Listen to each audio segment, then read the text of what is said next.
ನಮಸ್ಕಾರ ಕಂಪನಾಂಕಿಗಳೇ, ಸ್ನೇಹಿತರೆ. ಭಾರತದಾದ್ಯಂತ ಆಶ್ವೀಜ ಶುಕ್ಲ ಪಕ್ಷದ 10ನೇ ದಿನ ದಸರಾ ಅಂತ ಆಚರಿಸಲಾಗುತ್ತೆ. ಬೇರೆ ಬೇರೆ ರಾಜ್ಯಗಳಲ್ಲಿ ಬೇರೆ ಬೇರೆ ಹೆಸರುಗಳಲ್ಲಿ ಈ ಹಬ್ಬವನ್ನ ಆಚರಿಸ್ತೀವಿ. ನಮ್ಮಲ್ಲಿ ದಶಮಿ, ದಸರಾ ಅಂತ ಹೇಳಿ ಅಥವಾ ನಾಡ ಹಬ್ಬ, ನವರಾತ್ರಿ ಅಂತ ಹೇಳಿ ಆಚರಿಸ್ತೀವಿ. ಕರುನಾಡ ತುಂಬಾ ಭಾರತೀಯ ಜನಜೀವನಕ್ಕೆ ಹಲವಾರು ಹಬ್ಬ ಹುಣ್ಣಿಮೆಗಳ ಆವರಣ ಇದೆ. ದೇವರು ಒಬ್ಬನೇ ಅಂತ ಅನ್ನೋಂಥ ಮಾತನ್ನ ನಮ್ಮ ಪೂರ್ವಜರು ಒಪ್ಕೊಂಡಿದ್ರು. ಆ ಶಕ್ತಿಯನ್ನ ಹಲವು ರೂಪಗಳಲ್ಲಿ, ಹಲವು ಆಕಾರಗಳಲ್ಲಿ ಕಂಡು ಪೂಜಿಸುವ ಹಕ್ಕನ್ನು ಕೂಡ ಕಾಯ್ದಿರಿಸಿಕೊಂಡಿದ್ರು. ಪ್ರತಿ ರೂಪಕ್ಕೆ, ಪ್ರತಿ ಆಕಾರಕ್ಕೆ, ಪ್ರತಿ ಉತ್ಸವಕ್ಕೆ ಒಂದು ಸಂಕೇತವನ್ನ ಇರಿಸಿದ್ರು. ಆ ಸಂಕೇತದ ಆರಾಧನೆಯ ಮೂಲಕ ಪೌರಾಣಿಕ ಸಂಸ್ಕೃತಿ, ಧಾರ್ಮಿಕ ಸಹಿಷ್ಣುತೆ, ಸಾಮಾಜಿಕ ಸಮತೆ ಹಾಗೆ ರಾಜನೈತಿಕ ಚತುರತೆಯ ಶಿಕ್ಷಣವನ್ನ ಕೂಡ ಕೊಡುಮಾಡ್ತಾ ಇದ್ರು. ನವರಾತ್ರಿ, ಈ ನವರಾತ್ರಿಯಲ್ಲಿ ವಿಜಯದಶಮಿ ಅತ್ಯಂತ ಮುಖ್ಯವಾದದ್ದು ಆಗುತ್ತೆ.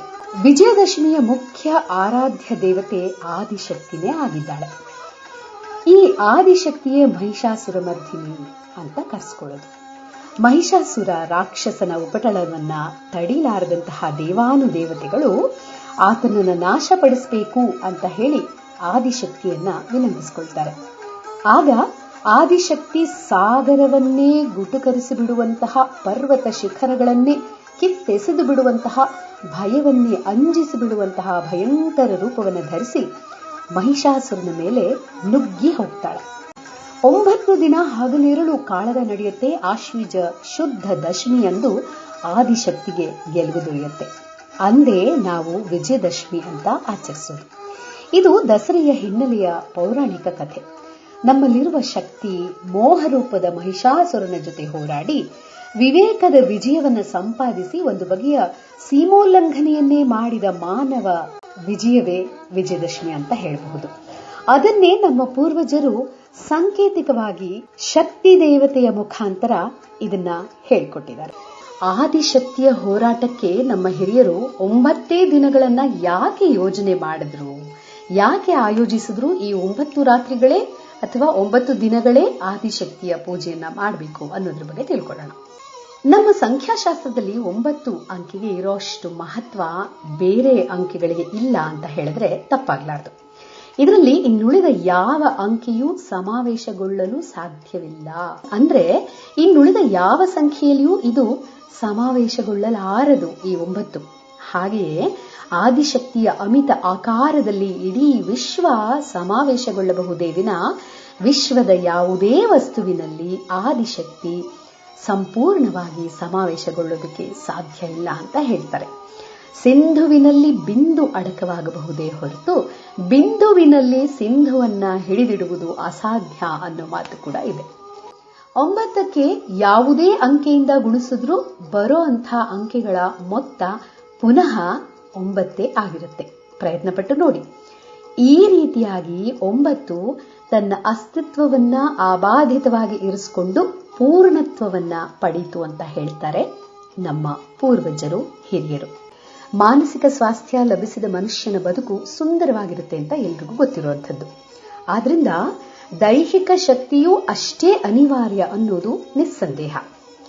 ಭಾರತೀಯ ಸಂಸ್ಕೃತಿಯಲ್ಲಿ ಬೌದ್ಧಿಕ, ದೈಹಿಕ ಶಕ್ತಿಗಳು ಒಂದನ್ನೊಂದು ಹೊಂದಿಕೊಂಡು ಪರಸ್ಪರ ಪೂರಕವಾಗಿ ಬೆಳೆದುಕೊಂಡು ಬರೋದಕ್ಕೆ ಸಾಮಾಜಿಕ ವ್ಯವಸ್ಥೆಯಲ್ಲಿ ಅವಶ್ಯಕ ಅವಕಾಶಗಳನ್ನು ಒದಗಿಸಲಾಗಿದೆ. ಮೂಲ ಮಹಾಭಾರತ ಗ್ರಂಥವನ್ನ ಒಂದು ಸತಿ ತಿರುವು ಹಾಕಿ ನೋಡಿದ್ರೆ ಈ ಮಾತಿನ ಸ್ಪಷ್ಟತೆ ಗೊತ್ತಾಗುತ್ತೆ. ಕುರುಕ್ಷೇತ್ರ ಯುದ್ಧದ ಪ್ರಸಂಗದಲ್ಲಿ ಶ್ರೀಕೃಷ್ಣ ಅರ್ಜುನನನ್ನ ಉದ್ದೇಶಿಸಿ ಹೇಳ್ತಾನೆ, ಮಹಾಬಾಹೋ ಅರ್ಜುನ, ಸಂಗ್ರಾಮಾಭಿಮುಖನಾಗಿರುವ ನೀನು ಶತ್ರುಗಳನ್ನ ಪರಾಜಯಗೊಳಿಸುವ ಸಲುವಾಗಿ ಶುಚೇರ್ಭೂತನಾಗಿ ಪರಮ ಪವಿತ್ರವಾದ ದುರ್ಗಾ ಸ್ತೋತ್ರವನ್ನ ಒಮ್ಮೆ ಹೇಳು ಅಂತ ಹೇಳ್ತಾನೆ. ಆಗ ಅರ್ಜುನ ರಥದಿಂದ ಇಳಿದು ಬದ್ಧಾಂಜಲಿಯಾಗಿ ದುರ್ಗೆಯ ಸ್ತೋತ್ರವನ್ನ ಮಾಡ್ತಾನಂತೆ. ಅತ್ಯಂತ ಪ್ರಾಚೀನವೆನಿಸಿದ ಆ ಗ್ರಂಥದಲ್ಲಿ ಆದಿಶಕ್ತಿಯ ನಾನಾ ಹೆಸರುಗಳು ಆಗ ರೂಢಿಯಲ್ಲಿದ್ದನ್ನ ನಾವು ನೋಡಬಹುದು. ಅರ್ಜುನನ ಪ್ರಾರ್ಥನೆಯಲ್ಲಿ ಏನೆಲ್ಲ ಹೆಸರುಗಳಿಂದ ಅವನು ಆ ಪರಾಶಕ್ತಿ ಆದಿಶಕ್ತಿಯನ್ನ ರಮಿಸ್ತಾನೆ, ಒಲಿಸ್ಕೊಳ್ತಾನೆ, ಆರಾಧಿಸ್ತಾನೆ, ಯಾವೆಲ್ಲ ರೀತಿಯಲ್ಲಿ ಆ ದೇವಿಯನ್ನ ಪೂಜಿಸ್ತಾನೆ, ಸ್ತೋತ್ರವನ್ನ ಹೇಗೆ ಮಾಡ್ತಾನೆ ನೋಡೋಣವಾ? ಹೇ ಅಂಬಾ, ಯೋಗಿಗಣ ನಾಯಕಿಯೇ, ಆರೇಳೆ ಮಂದಗಿರಿ ವಾಸಿನಿಯೇ, ನಿನಗೆ ನಮಸ್ಕಾರವನ್ನು ಮಾಡುತ್ತೇನೆ.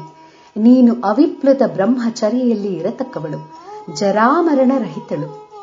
ಕಾಲಶಕ್ತಿಯು, ರುದ್ರ ಪತ್ನಿಯು, ಕಪಿಲ ವರ್ಣದವಳು, ಅರ್ಥಾತ್ ಕೃಷ್ಣ ಪಿಂಗಳ ವರ್ಣದವಳು, ಭದ್ರ ಕಾಳಿಯೇ ನೀನು. ನಿನಗೆ ನಮಸ್ಕಾರ ಮಾಡುತ್ತೇನೆ. ಕಾಲರೂಪಳಾದ ಮಹಾಕಾಳಿಯೇ, ನಾನು ನಿನಗೆ ನಮಸ್ಕಾರವನ್ನು ಮಾಡುತ್ತೇನೆ. ಚಂಡನ ಪತ್ನಿಯಾದ ಚಂಡಿಯೇ, ನೀನೇ ಆಗಿರುವೆ. ದುಷ್ಟರ ಮೇಲೆ ಪ್ರಚಂಡ ಕೋಪ ತಾಳುವುದರಿಂದ ನಿನ್ನನ್ನು ಚಂಡ ಎಂದು ಕರೆಯುತ್ತಾರೆ. ನೀನು ಪ್ರೌಢೆಯೂ, ನಿನಗೆ ನಮಸ್ಕಾರ ಮಾಡುತ್ತೇನೆ. ನೀನು ಭವತಾರಿಣಿಯಾಗಿರುವೆ, ವರವರ್ಣಿನಿಯಾಗಿರುವೆ, ಸರ್ವ ಸೌಭಾಗ್ಯ ಲಕ್ಷಣೋಪೇತಳಾದ ಸ್ತ್ರೀಯಾಗಿರುವೆ, ದಿವ್ಯವಾದ ಶರೀರ ಕಾಂತಿಯನ್ನು ಹೊಂದಿರುವೆ. ನಿನ್ನನ್ನು ಕಾತ್ಯಾಯಿನಿ ಎಂದೂ ಕರೆಯುತ್ತಾರೆ. ನೀನು ಮಹಾಭಾಗಳು, ಕರಾಲಿ, ಜಯಪ್ರದಳು, ಜಯಸ್ವರೂಪಳು, ನಾನಾಭರಣ ಭೂಷಿತಳಾಗಿರುವೆ.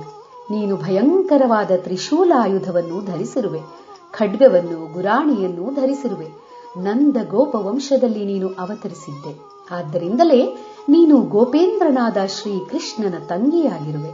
ಮಹಿಷಾಸುರನ ಶರೀರದಿಂದ ಹರಿಯುತ್ತಿರುವ ರಕ್ತವನ್ನು ನೋಡಿ ನೀನು ಪ್ರಸನ್ನಳಾದೆ. ಕುಶಿಕ ವಂಶದಲ್ಲಿ ಒಮ್ಮೆ ನೀನು ಹುಟ್ಟಿದ್ದೆಯಾದುದರಿಂದ ನಿನ್ನನ್ನು ಕೌಶಿಕಿ ಎಂದೂ ಕರೆಯುತ್ತಾರೆ. ನೀನು ಪೀತಾಂಬರವನ್ನು ಧರಿಸಿರುವೆ. ನೀನು ಅಟ್ಟಹಾಸದಿಂದ ಕೂಡಿರುವೆ. ನಿನ್ನ ಮುಖಾರವಿಂದವು ಯಾವಾಗಲೂ ವಿಕಸಿತವಾಗಿಯೇ ಇರುವುದು.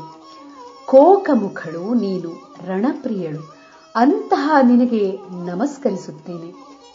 ಹೀಗೆ ಅರ್ಜುನ ಮಹಾಭಾರತದಲ್ಲಿ ಅಂಬೆಯನ್ನ ಅಥವಾ ದೇವಿಯನ್ನ ಹೇಗೆಲ್ಲ ಕರೆಯುತ್ತಾನೆ, ಹೇಗೆಲ್ಲ ಸಂಬೋಧಿಸುತ್ತಾನೆ, ಹೇಗೆಲ್ಲ ನಮಸ್ಕಾರವನ್ನ ಮಾಡ್ತಾ ಇದ್ದಾನೆ ಅಂತ ತಿಳ್ಕೊಳ್ತಾ ಇದ್ದೀವಿ. ಮುಂದುವರೆದ ಭಾಗದಲ್ಲಿ ಅವನು ಉಮಾದೇವಿಯ ರೂಪದಲ್ಲಿ ದುರ್ಗಾಸ್ತುತಿ ಮಾಡ್ತಾನೆ. ಉಮಾದೇವಿಯೂ ನೀನೇ ಆಗಿದೀಯಾ, ನಿನ್ನನ್ನು ಶಾಕಾಂಬರಿ ಎಂದೂ ಕರೆಯುತ್ತಾರೆ. ಮಹೇಶ್ವರ ಸ್ವರೂಪಳು, ವಾಸುದೇವನ ರೂಪವೂ ಸಹ ನಿನಗಿರುವುದು. ಕೈಟಭಾಸುರನನ್ನು ಸಂಹಾರ ಮಾಡಿದ ಮಹಾಶಕ್ತಿಶಾಲಿನಿಯೂ ನೀನೇ ಆಗಿರುತ್ತಿ. ಹಿರಣ್ಯಾಕ್ಷಿಯೂ ಧೂಮ್ರಾಕ್ಷಿಯೂ ಆದ ನಿನಗೆ ನಮಸ್ಕಾರ ಮಾಡುತ್ತೇನೆ. ನೀನು ವೇದಶ್ರುತಿ ಸ್ವರೂಪಳಾಗಿರುವೆ. ನಿನ್ನ ಸ್ವರೂಪವು ಅತ್ಯಂತ ಪವಿತ್ರವಾದುದು. ವೇದ ಪ್ರಿಯಳು, ಬ್ರಾಹ್ಮಣ ಪ್ರಿಯಳೂ ಆಗಿರುವೆ. ಜಾತ ವೇದಾಗ್ನಿಯಲ್ಲಿರುವ ಶಕ್ತಿಯು ನಿನ್ನಲ್ಲಿಯೇ ಇದೆ. ಜಂಬೂ ದ್ವೀಪದ ರಾಜಧಾನಿಗಳಲ್ಲಿ, ದೇವಾಲಯಗಳಲ್ಲಿ ನಿನಗೆ ಶಾಶ್ವತ ಸ್ಥಾನವಿದೆ. ನೀನು ವಿದ್ಯೆಗಳಲ್ಲಿ ಬ್ರಹ್ಮವಿದ್ಯೆಯಾಗಿರುವೆ. ಭಗವತಿ, ನೀನು ದೇವಸೇನಾನಿಯಾದ ಸ್ಕಂದನ ತಾಯಿ. ದುರ್ಗಮವಾದ ಕಾಡು ಪ್ರದೇಶದಲ್ಲಿ ನೀನು ವಾಸವಾಡುವುದರಿಂದ ನಿನ್ನನ್ನು ದುರ್ಗಾ ಎಂದು ಕರೆಯುತ್ತಾರೆ. ನೀನು ಸ್ವಾಹಾಕಾರ ಸ್ವಧಾಕಾರ ಸ್ವರೂಪಳಾಗಿರುವೆ. ಕಲಾಕಾಷ್ಠಾ ಸ್ವರೂಪಿಣಿಯೂ ಆಗಿರುವ ಸರಸ್ವತಿ, ಸಾವಿತ್ರಿ, ವೇದಮಾತೆ ಎಲ್ಲವೂ ನೀನೇ ಆಗಿರುವೆ. ಇವುಗಳನ್ನು ವೇದಾಂತಗಳೇ ಘೋಷಿಸುತ್ತವೆ. ಮಹಾದೇವಿ, ನಿನ್ನನ್ನು ನಾನು ವಿಶುದ್ಧವಾದ ಅಂತರಂಗದಿಂದ ಸ್ತೋತ್ರ ಮಾಡುತ್ತಿದ್ದೇನೆ. ಯುದ್ಧ ರಂಗದಲ್ಲಿ ಅನುದಿನವೂ ನನಗೆ ವಿಜಯ ಲಭಿಸುವಂತಾಗಲಿ. ಹೀಗೆ ಅರ್ಜುನ ದುರ್ಗಾದೇವಿಯನ್ನ ಸ್ತುತಿಸುತ್ತಾ ಯುದ್ಧದಲ್ಲಿ ತನಗೆ ವಿಜಯವನ್ನ ಸಿಗಲಿ ಅಂತ ಪ್ರಾರ್ಥಿಸಿಕೊಳ್ತಾ ಇದ್ದಾನೆ. ಅವನು ಹೇಳ್ತಾನೆ ಆ ಆದಿಪರಾಶಕ್ತಿಯನ್ನ ಕುರಿತು, ನೀನು ಘೋರವಾದ ಅರಣ್ಯಗಳಲ್ಲಿಯೂ, ಭಯಂಕರವಾದ ದುರ್ಗಗಳಲ್ಲಿಯೂ, ಭಕ್ತರ ಮನೆಗಳಲ್ಲಿಯೂ, ಭಕ್ತರ ಹೃದಯಗಳಲ್ಲಿಯೂ, ಪಾತಾಳದಲ್ಲಿಯೂ ನಿತ್ಯವೂ ವಾಸ ಮಾಡಿದೆ. ಯುದ್ಧದಲ್ಲಿ ದಾನವರನ್ನು ಪರಾಜಯಗೊಳಿಸುವೆ. ನೀನು ಜಂಭಿನಿಯಾಗಿರುವ ತಂದ್ರಾರೂಪಳಾಗಿರುವೆ, ಮೋಹಿನಿಯಾಗಿರುವೆ, ಮಾಯಾಸ್ವರೂಪಳಾಗಿರುವೆ, ಹ್ರೀಸ್ವರೂಪಳಾಗಿರುವೆ, ಶ್ರೀಸ್ವರೂಪಳಾಗಿರುವೆ. ಸಂಧ್ಯಾ ಅಂದರೆ ಆದಿಯಲ್ಲಿಯೂ ಮತ್ತು ಅಂತ್ಯದಲ್ಲಿಯೂ ಹುಟ್ಟತಕ್ಕವಳು ನೀನು. ಪ್ರಭಾವತಿ, ಚಂದ್ರ, ಸೂರ್ಯ ಪ್ರಭಾಯುಕ್ತವಾದ ಅಹೋರಾತ್ರ ಸ್ವರೂಪಳೂ ನೀನು. ಸಾವಿತ್ರಿಯು ಸೂರ್ಯ ಸಂಬಂಧಿ ಪ್ರಭಾರೂಪಳು, ಪ್ರಕಾಶನ ಶಕ್ತಿ ರೂಪಳು ನೀನೇ. ಹೇ ಲೋಕಜನನಿ, ತಾಯಿಯಂತೆ ಸಕಲ ಪ್ರಾಣಿಗಳನ್ನು ಪರಿಪಾಲಿಸತಕ್ಕವಳು. ತುಷ್ಟಿಸ್ವರೂಪಿಣಿ, ಪುಷ್ಟಿಸ್ವರೂಪಳು, ಧೃತಿಸ್ವರೂಪಿಣಿ, ದೀಪ್ತಿಸ್ವರೂಪಳು, ಚಂದ್ರಾದಿತ್ಯರ ದೀಪ್ತಿಯನ್ನು ಹೆಚ್ಚಿಸತಕ್ಕವಳು. ಭೂತಿಮಂತರಾದ ಮಹೇಶ್ವರಾದಿಗಳಿಗೂ ನೀನು ಐಶ್ವರ್ಯ ಸ್ವರೂಪಳು. ಯುದ್ಧ ಸಮಯದಲ್ಲಿ ಸಿದ್ಧ ಚಾರಣರು ನಿನ್ನನ್ನು ನೋಡಿ ಸ್ತೋತ್ರ ಮಾಡುತ್ತಾರೆ. ಈ ರೀತಿಯಾಗಿ ಅರ್ಜುನ ಆ ಆದಿ ಪರಾಶಕ್ತಿ ದೇವಿ ದುರ್ಗಾ ಮಾತೆಯನ್ನು ಕುರಿತು ಪ್ರಾರ್ಥಿಸ್ತಾನೆ. ಮಹಿಷಾಸುರನ ಉಪಟಳನವನ್ನ ತಡೆಯದ ದೇವಾದಿ ದೇವತೆಗಳು ವಿಷ್ಣುವಿನ ಬಳಿ ಬಂದಾಗ ಸರ್ವ ದೇವತೆಗಳು ತಮ್ಮ ತೇಜಸ್ಸನ್ನ ಕೊಡ್ತಾರೆ. ಆ ತೇಜಸ್ಸಿನಿಂದ ಸಕಲ ದಿಕ್ಕುಗಳು ಬೆಳಗುತ್ತವಂತೆ. ಆ ಸರ್ವ ದಿಕ್ಕುಗಳ ತೇಜಸ್ಸು ಕೂಡಿ ಥಳಥಳಿಸುತ್ತಾ ಒಂದು ನಾರಿ ರೂಪವನ್ನ ಕಟಿದು ನಿಂತಿತು ಅಂತ ಹೇಳುತ್ತೆ ನಮ್ಮ ಪುರಾಣ ಪುಣ್ಯಕಥೆಗಳು. 3 ಲೋಕಗಳ ಬಲವೆಲ್ಲವೂ ಅದರಲ್ಲಿ ಸೇರ್ಕೊಂಡಿತು. ಶಿವನ ತೇಜಸ್ಸು ಕೇಶವಾಯಿತು, ವಾಸುದೇವನ ತೇಜಸ್ಸು ಆಕೆಯ ಭುಜಗಳಾದವು, ಕುಬೇರನ ತೇಜಸ್ಸು ಆಕೆಯ ಮೂಗಾಯಿತು, ಚಂದ್ರ ಸೂರ್ಯ ಅಗ್ನಿಯ ತೇಜಸ್ಸುಗಳು ಆಕೆಯ ತ್ರಿನೇತ್ರಗಳಾದವು, ಬ್ರಹ್ಮನ ತೇಜಸ್ಸು ಆಕೆಯ ಹಲ್ಲುಗಳಾದವು, ಯಮನ ತೇಜಸ್ಸು ಆಕೆಯ ಹುಬ್ಬುಗಳಾದರೆ ವಾಯುವಿನ ತೇಜಸ್ಸು ದೇವಿಯ ಕಿವಿಗಳಾದವು, ಇಂದ್ರನ ತೇಜಸ್ಸು ಆಕೆಯ ಕಟಿಯಾದರೆ ಬುಧನ ತೇಜಸ್ಸು ದೇವಿಯ ಸ್ತನಗಳಾದವು, ವರುಣನ ತೇಜಸ್ಸು ಜಂಘಗಳಾದವು, ಕುಜನ ತೇಜಸ್ಸು ನಿತಂಬಗಳಾದವು, ಅಷ್ಟವಸುವಿನ ತೇಜಸ್ಸಿನಿಂದ ಬೆರಳುಗಳು ಆದವು. ಹೀಗೆ ಸರ್ವರ ತೇಜಸ್ಸಿನಿಂದ ಒಂದಾಗಿ ಸಹಸ್ರ ಭುಜಗಳನ್ನು ಹೊಂದಿದ ದೇವಿ ಶೋಭಾಯಮಾನಳಾದಳು. ಹೀಗೆ ಜನ್ಮ ತಳೆದ ದೇವಿಗೆ ಶಿವನು ತನ್ನ ಚಂದ್ರಾಹಾರ, ಪಾಶುಪತಾಸ್ತ್ರ, ಡಮರು, ಶೂಲ, ಢಕ್ಕೆಗಳನ್ನ ಕೊಟ್ಟರೆ ಮಹಾವಿಷ್ಣು ತನ್ನ ಶಂಖ, ಚಕ್ರ, ಗದೆಗಳನ್ನ ಕೊಟ್ಟನಂತೆ. ವರುಣನು ಪಾಶವನ್ನು, ಅಗ್ನಿಯು ಶಕ್ತಿಯನ್ನು, ಮರುತನು ಬಿಲ್ಲು ಬಾಣಗಳನ್ನು, ಇಂದ್ರನು ವಜ್ರಾಯುಧವನ್ನು, ಯಮನು ಹಲಗೆ, ಖಡ್ಗ, ದಂಡಾಯುಧಗಳನ್ನು, ಬ್ರಹ್ಮನು ಅಕ್ಷರಮಾಲೆ, ಕಮಂಡಲುಗಳನ್ನು, ನಿರುತಿಯು ಕುಂತವನ್ನು, ಕುಬೇರನು ಖಡ್ಗವನ್ನು, ಸೂರ್ಯನು ಚಕ್ರವನ್ನು, ವಿಶ್ವಕರ್ಮನು ಗಂಡು ಗೊಡಲಿಯನ್ನು ಕೊಟ್ಟರು. ಆಕೆ ಧರಿಸುವಂತಹ ಆಭರಣಗಳ ಬಗ್ಗೆ ನೋಡೋಣ. ಕೈ ಕಂಕಣ, ಪದಕ, ಕುಂಡಲ, ಕೇಯೂರ, ಚೂಡಾಮಣಿ, ಗೆಜ್ಜೆ ಮುಂತಾದ ಹಲವಾರು ಆಭರಣಗಳನ್ನ ದೇವಿ ಧರಿಸ್ತಾಳಂತೆ. ಸಿಂಹದ ಮೇಲೇರಿ ಮಹಿಷಾಸುರನನ್ನ ವಧಿಸಲು ಹೊರಟ್ರೆ ಅಸಂಖ್ಯಾತ ರಾಕ್ಷಸರ ಸೈನ್ಯದೊಡನೆ ಘನಘೋರ ಯುದ್ಧ ಮಾಡ್ತಾಳಂತೆ.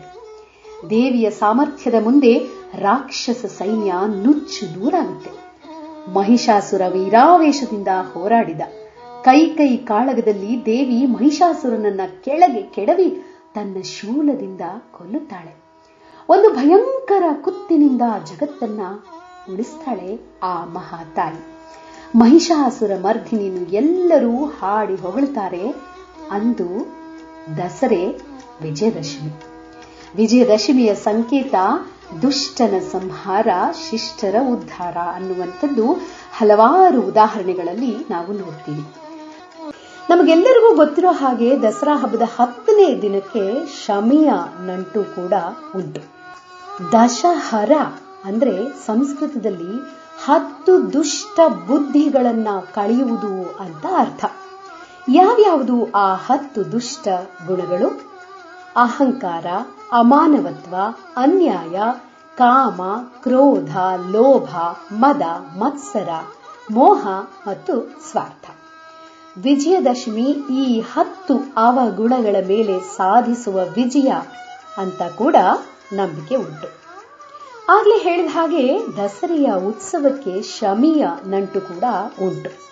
ವಿಜಯದ ಸಂಕೇತ ಶಮಿ. ಹಾಗಂತಲೇ ವಿಜಯದ ಶಮಿಯೇ ವಿಜಯದಶಮಿ ಆಗಿರೋದು.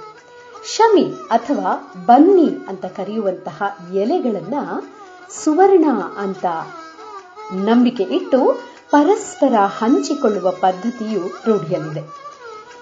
ಈ ತರಹದ ಸುವರ್ಣ ಹಂಚುವ ಪದ್ಧತಿ ರಘುವಂಶದ ರಾಜರಿಂದ ಪ್ರಾರಂಭವಾಯಿತಂತೆ. ಅಲ್ಲಿಂದಲೇ ಶಮಿ ವೃಕ್ಷದ ಪೂಜೆಯೂ ಆರಂಭ ಆಯಿತು ಅಂತ ಹೇಳ್ತಾರೆ.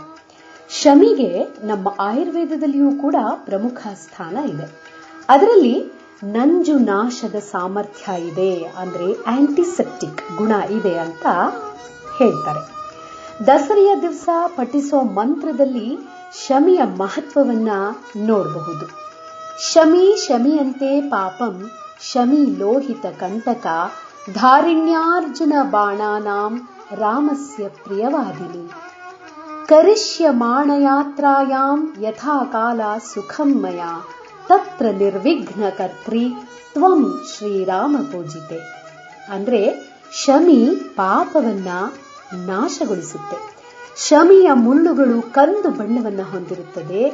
ಶಮಿ ಶ್ರೀರಾಮನಿಗೆ ಪ್ರಿಯವಾದದ್ದಾಗಿದೆ. ಅರ್ಜುನನ ಬಾಣದ ತೀವ್ರತೆ ಈ ಶಮಿಯ ಮುಳ್ಳಿಗೆ ಇದೆ. ಹೇ ಶಮಿ, ರಾಮ ನಿನ್ನ ಪೂಜೆಯನ್ನು ಮಾಡಿದ್ದಾನೆ. ನಾನು ಯೋಗ್ಯ ವೇಳೆಯಲ್ಲಿ ಸೀಮೋಲ್ಲಂಘನೆಗೆ ಹೊರಡಲಿದ್ದೇನೆ. ಈ ಯಾತ್ರೆಯನ್ನು ನಿರ್ವಿಘ್ನವಾಗಿ ಸುಖಕರವಾಗುವಂತೆ ಮಾಡು ಅಂತ ಬೇಡ್ಕೊಂಡು ವಿಜಯ ಯಾತ್ರೆಗೆ ಹೋಗ್ತಾ ಇದ್ರು ನಮ್ಮ ಹಿಂದಿನ ಕಾಲದ ರಾಜರುಗಳು. ವಿಜಯದಶಮಿಯ ದಿನವೇ ಸೀಮೋಲ್ಲಂಘನ ಮಾಡುವ ಪರಿಪಾಠ ಹಿಂದಿನಿಂದಲೂ ನಡ್ಕೊಂಡು ಬಂದಿರುವಂತಹ ಸಮಾಚಾರ. ಹಿಂದಿನ ಕಾಲದಲ್ಲಿ ರಾಜರು ವಿಜಯದಶಮಿಯ ಸಾಂಕೇತಿಕವಾಗಿ ಸೀಮೋಲ್ಲಂಘನೆ ಮಾಡ್ತಾ ಇದ್ರು. ಅದಕ್ಕೂ ಒಂದು ಕ್ರಮ ಇದೆಯಂತೆ. ಅಪರಾಹ್ನ ಕಾಲದಲ್ಲಿ ತಮ್ಮ ಊರಿನ ಸೀಮೆಯನ್ನ ಈಶಾನ್ಯ ದಿಕ್ಕಿನಲ್ಲಿ ದಾಟಿ ಅಲ್ಲಿರುವ ಬನ್ನಿ ಮರದ ಪೂಜೆಯನ್ನ ಮಾಡಿ ಈಗಷ್ಟೇ ಹೇಳಿದಂತಹ ಶಮಿ ಸ್ತೋತ್ರವನ್ನ ಪಠಿಸಿ ಮರಳಿ ಬರುವ ಪದ್ಧತಿ ಇತ್ತಂತೆ. ಹೀಗಾಗಿಯೇ ನಾವು ಇಂದಿಗೂ ಕೂಡ ನೋಡಬಹುದು, ಮೈಸೂರಿನ ದಸರಾ ಉತ್ಸವ ಸಾಮಾನ್ಯವಾಗಿ ಮಧ್ಯಾಹ್ನದ ಸಮಯಕ್ಕೆ ಆರಂಭ ಆಗೋದು. ಮತ್ತೆ ಭೇಟಿಯಾಗೋಣ. ನಮಸ್ಕಾರ.